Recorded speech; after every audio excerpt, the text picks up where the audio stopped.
Hoy conversaremos sobre el manejo de suelos afectados por sales o manejo para evitar la afectación. Para evitar la salinidad del suelo o convivir con ella, se pueden implementar algunas prácticas de manejo. Lavado para el control de la posible salinización con el agua de riego. Aplicación de enmiendas en el agua o en el suelo para el control de la solidificación, alcalinización. Nivelación de tierras para mejorar la uniformidad del riego. Selección de cultivos y rotación.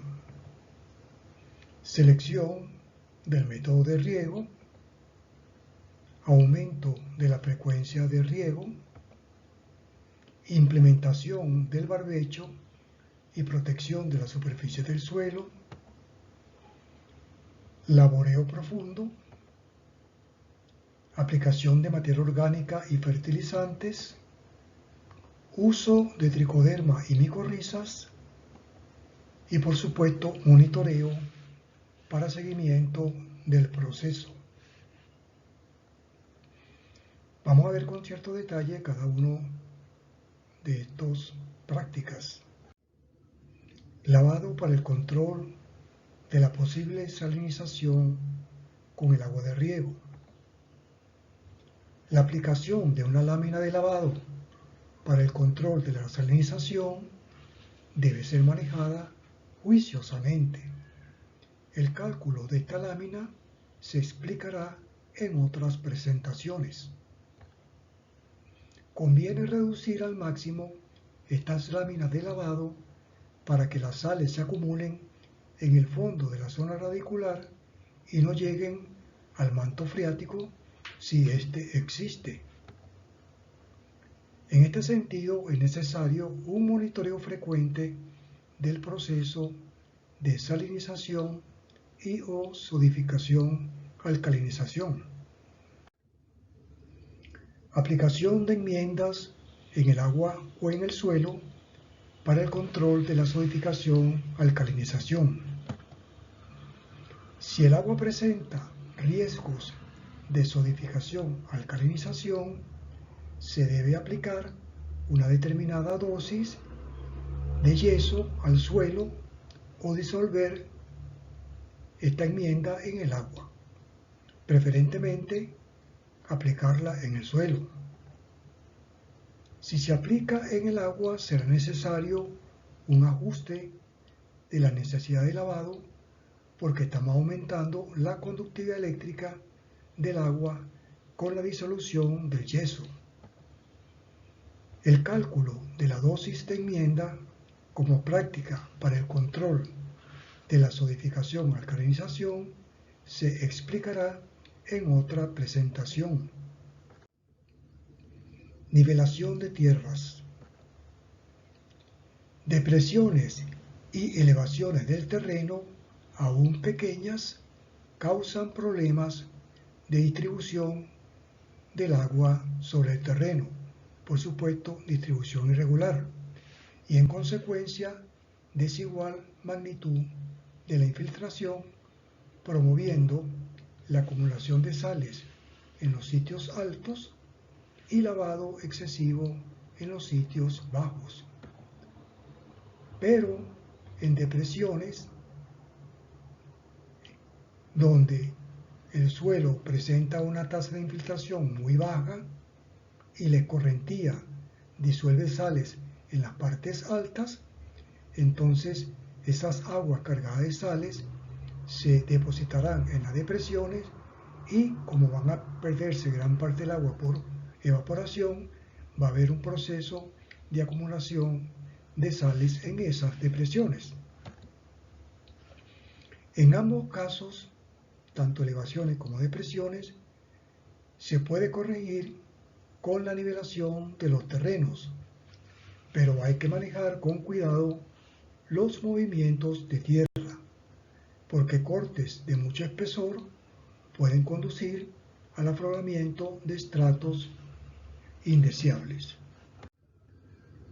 En esta imagen estamos mostrando una configuración topográfica de un terreno donde vemos que si hiciéramos una nivelación en toda esa área, el movimiento de tierra sería mucho mayor si lo hacemos por paños, tomando en consideración por la división de paño la tendencia de la topografía.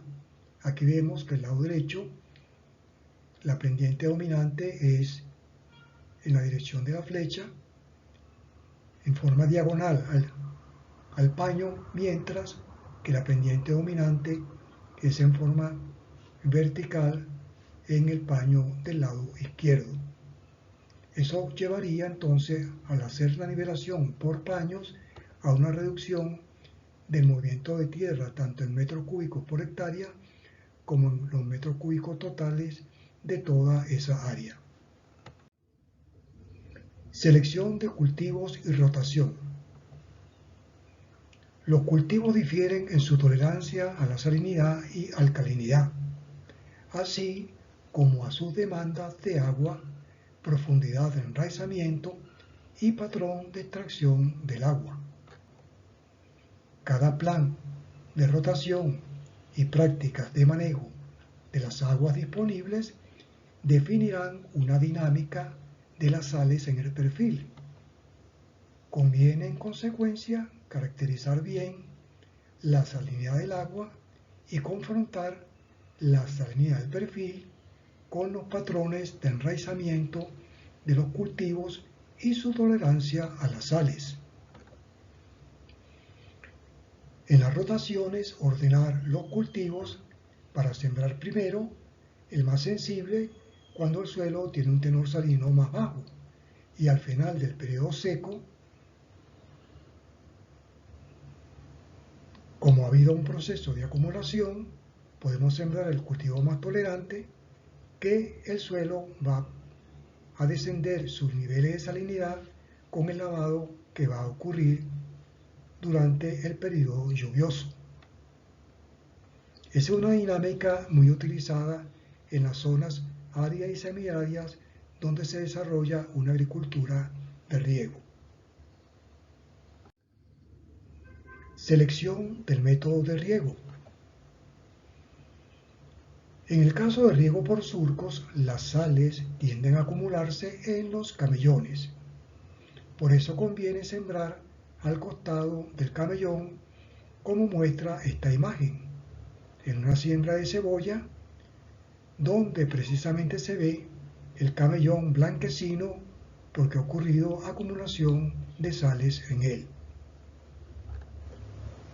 Si la salinidad del agua es muy alta, el uso de riego en surcos alternos puede reducir la salinidad del suelo adyacente a los surcos regados, acumulándose en los costados de los camellones de los surcos no regados, como muestra esta imagen. Es decir, se desplaza la acumulación entre el camellón y el costado del camellón más alejado a los surcos que reciben agua de riego. En el caso de riego por goteo, ya sabemos que las sales se acumulan en la periferia del bulbo.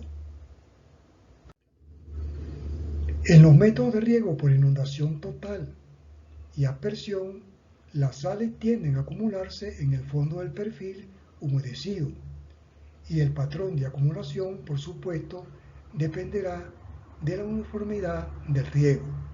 En esta imagen estamos mostrando cómo se acumulan las sales cuando se utiliza inundación total. Por cierto, que es el método que más se ha utilizado en la recuperación de suelos afectados por salinidad. Y en esta otra imagen estamos viendo, igualmente, si el riego es uniforme, la acumulación de sales a una determinada profundidad, igualmente de manera uniforme. Ahora bien, la inundación prolongada, en el caso de riego por inundación, no es conveniente porque puede elevar el nivel freático si en esa zona existe un nivel freático somero. Si la aspersión es aplicada con una tasa inferior a la infiltración básica del suelo, el lavado puede ser mucho más efectivo.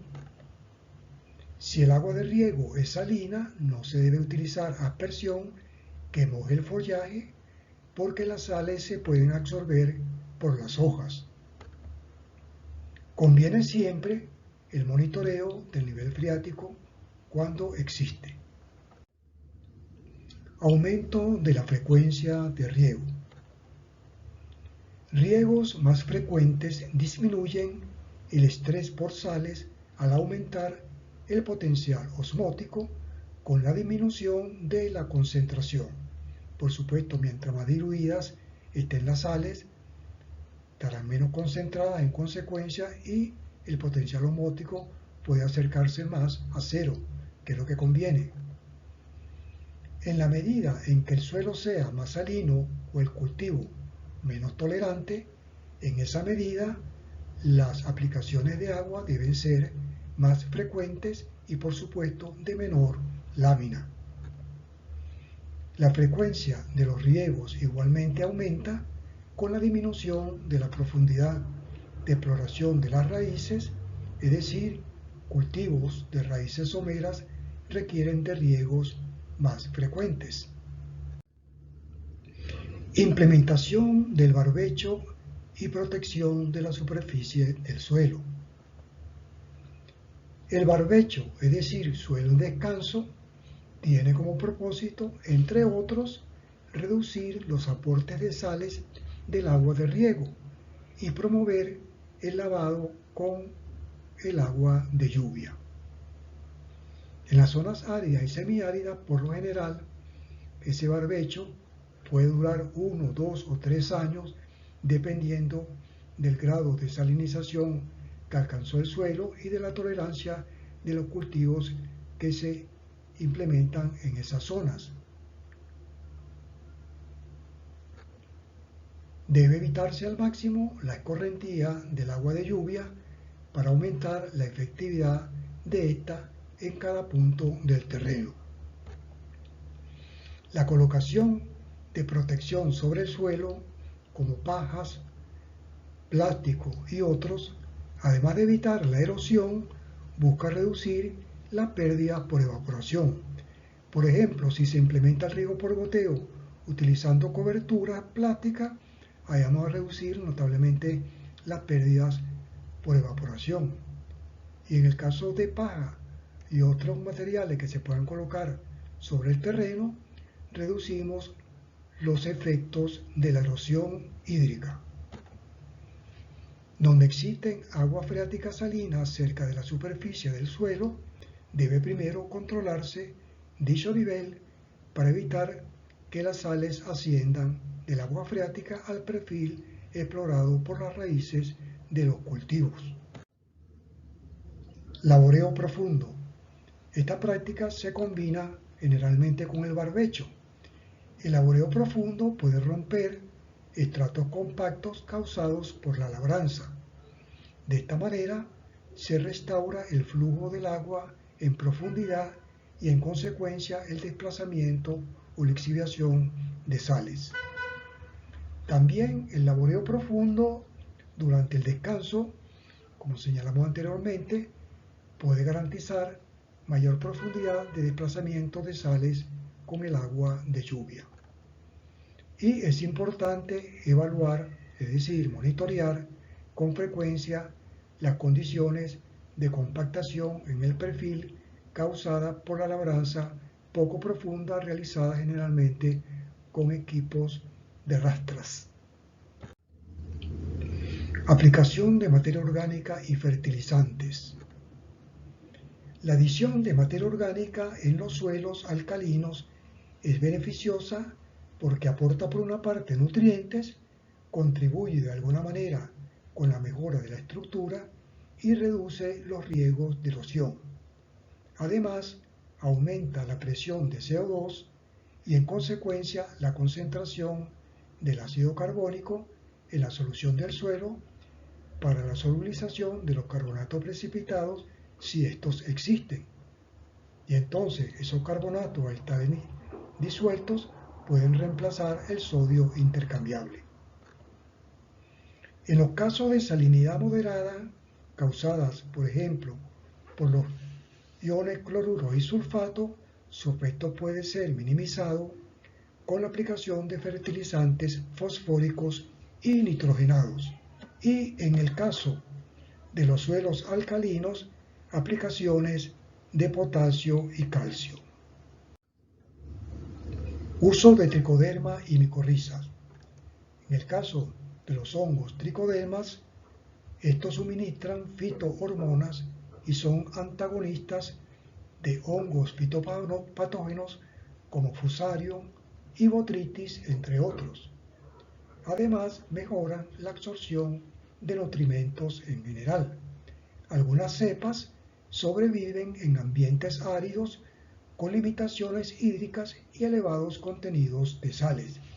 De allí que es importante hacer investigación en este sentido en las diferentes áreas donde tenemos problemas de suelos afectados por sales, donde esta puede ser una alternativa para de alguna manera garantizar cierta productividad de esas tierras. En el caso de los hongos micorrízicos, hace más de 400 millones de años, las plantas acuáticas lograron colonizar el medio terrestre gracias a estos hongos. Estas asociaciones simbióticas no están presentes en algunas familias de plantas como las ciperáceas, brasicáceas, uncáceas y cariofiláceas. Colonizan las raíces del cultivo aumentando de alguna manera su extensión. Porque por supuesto hay, como dije, una simbiosis. Aumentan la disponibilidad de nutrimentos como nitrógeno, fósforo, potasio, calcio, azufre, manganeso, zinc, entre otros. Y alivian el estrés hídrico y salinos en diversos cultivos. Por supuesto, existen algunos de estos hongos que son tolerantes a la salinidad. También entonces un campo interesante de investigación como otra alternativa de manejo de los suelos afectados por sales y sodio. Monitoreo para el seguimiento del proceso. El monitoreo es esencial para la toma de decisiones apropiadas y oportunas, por supuesto en suelos afectados por sales o con riesgos de afectación. En las zonas áridas y semiáridas con agricultura de riego es una necesidad que no se puede obviar o diferir.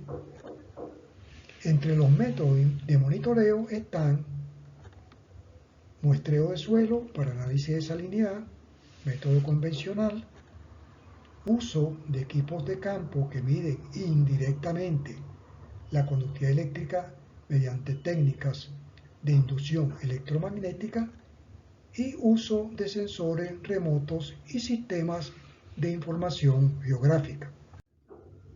En el caso de muestreo de suelo para análisis de salinidad, tenemos por ejemplo la exploración preliminar para tener una idea de cómo está la situación, y en esos casos podemos utilizar barrenos de poco calibre como estos tipos de muestras Hofer. Aquí estamos mostrando unas imágenes de un muestreo preliminar realizado en el valle de Kibor, donde se toman muestras directamente en el campo, se les coloca agua, incluso la misma agua de riego del lugar, y se preparan suspensiones, se espera que haya una decantación, como quien dice, de los sólidos, y en el sobrenadante se mide la conductividad eléctrica y el pH. Y eso nos puede dar una idea comparada con la conductividad eléctrica y el pH del agua de riego, en qué condiciones está ese suelo. Es una siembra de melón. Ya en el estudio en forma, donde realmente el muestreo es en transectas, preferentemente en mallas, a distintas profundidades y por supuesto densidades en el muestreo. En este caso, ese fue un estudio que se realizó en el Valle de Quíbor, donde se tomaron muestras compuestas cada kilómetro cuadrado. Es decir, la distancia entre una muestra compuesta y otra era 1 kilómetro, en el sentido norte-sur y en el sentido este-oeste. En ese caso se tomaron muestras a dos profundidades, de 0 a 20 y de 20 a 40, y se hizo toda la rutina de salinidad. Se prepararon las pastas, se determinó textura, se determinó los iones, cationes y aniones en los extractos de las pastas, se determinó incluso sulfatos precipitados como yeso y carbonatos, y con toda esa información se preparó un informe. En este mapa estamos mostrando la distribución de la conductividad eléctrica en el primer estrato, donde los colores amarillos representan los valores, digámoslo así, alarma, los colores rojos representan los de mayor valor de conductividad eléctrica y los valores verde claro, lo de salinidad, digámoslo así, media, y lo de verde oscuro, lo de salinidad baja. O sea, el color verde fuerte sería de 0 a 2, el de verde claro de 2 a 4, el amarillo de 4 a 8 y los rojos mayor de 8 decisimen por metro en el extracto de la pasta de suelo saturado. Uso de equipos de campo que miden indirectamente la conductividad eléctrica mediante inducción electromagnética. En esta técnica nosotros particularmente no tenemos experiencia. Estos equipos crean un campo magnético que penetra en el suelo. Este campo magnético genera una corriente eléctrica que a su vez produce un campo magnético secundario. El cociente de los campos magnéticos tiene una relación lineal directa con la conductividad eléctrica del suelo, pero la lectura que da es conductividad eléctrica aparente. Y ahí es que en la literatura se habla de conductividad eléctrica aparente cuando es medida con este tipo de equipos. Por supuesto, esa medida de la conductividad eléctrica aparente está correlacionada con la conductividad eléctrica del suelo, de manera que conviene siempre hacer calibraciones. Influye, por supuesto, en la lectura de este equipo la humedad que tenga el suelo en el momento, su textura, el contenido de materia orgánica y la capacidad de intercambio catiónico. De manera que en la medida en que el suelo sea muy variable en estas variables de suelo, en esa medida, por supuesto, va a haber mayor interferencia para interpretar adecuadamente los valores de conductividad eléctrica del suelo. Aquí estamos mostrando entonces una imagen que indica cómo se distribuye la salinidad, en este caso la conductividad eléctrica aparente. Los colores rojos representan los valores mayores en decisimen por metro y los colores verde claro los valores menores. Uso de sensores remotos y sistemas de información geográfica.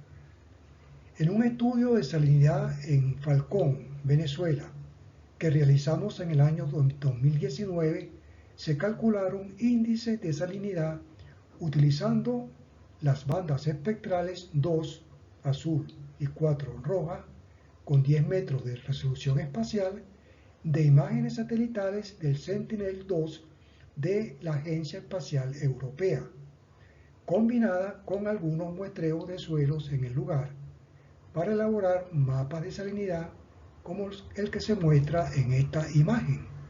Aquí vemos los colores verdes son las áreas menos afectadas por salinidad y los colores anaranjado fuerte representan los lugares más afectados por salinidad, incluso valores equivalentes a la salinidad del agua de mar, porque uno de los causantes de estos problemas de salinidad, como vimos en una presentación anterior, es precisamente el agua de lluvia, ya sea por la lluvia directa o